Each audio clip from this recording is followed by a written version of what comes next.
రెండేళ్లలో కేసీఆర్ పాలన వస్తుందన్న కేటీఆర్ మాటలకు సెటైర్లు వేశారు మంత్రి కోమటిరెడ్డి వెంకటరెడ్డి. కేసీఆర్ ఇప్పుడు ఫామ్ హౌస్ నుండే బయటకు రావడం లేదని వ్యంగ్యాస్త్రాలు సంధించాడు. గత బీఆర్ఎస్ పాలకులు కమిషన్ల కోసం కక్కుర్తిపడి రాష్ట్రాన్ని అప్పుల పాలు చేశారన్నారు.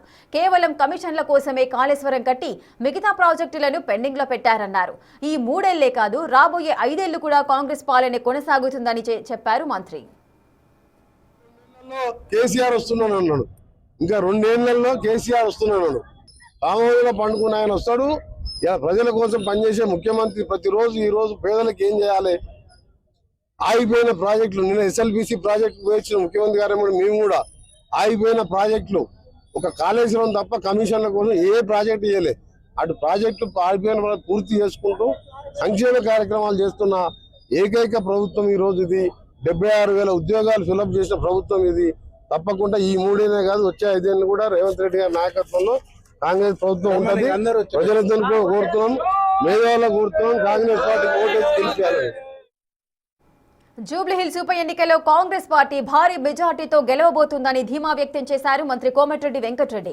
రెహమద్ నగర్ డివిజన్ లో ఎమ్మెల్యేలు బాలు నాయక్, వేముల వీరేశంతో కలిసి ప్రచారం నిర్వహించారు మంత్రి. కాంగ్రెస్ అందిస్తున్న పథకాలను ప్రజలకు తెలిపారు. పేరుకే జూబ్లీహిల్స్ అని, ఇక్కడ ఎక్కువగా పేద ప్రజలు నివసిస్తున్నారన్నారు. పార్టీ అభ్యర్థి నవీన్ యాదవ్ ను భారీ మెజార్టీతో గెలిపించాలని కోరారు మంత్రి. జూబ్లీహిల్స్ ఎన్నికల్లో కాంగ్రెస్ పార్టీకి గత ఎన్నికల్లో హైదరాబాద్ సింబల్లో మాకు సీట్ రాకుండా కంటోన్మెంట్ బై ఎలక్షన్ ఏ విధంగా గెలిచినో అంతకంటే ఎక్కువ మెజార్టీతో గెలవబోతున్నాం.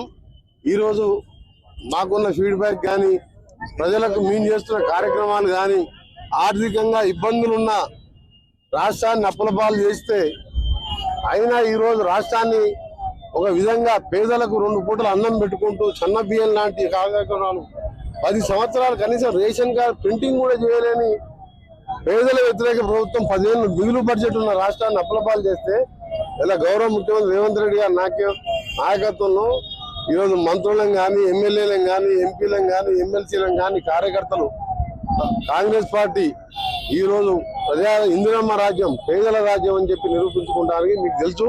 పేరుకు జూబ్లీహిల్స్, మొత్తం మెయిన్ జూబ్లీహిల్స్ అంతా కూడా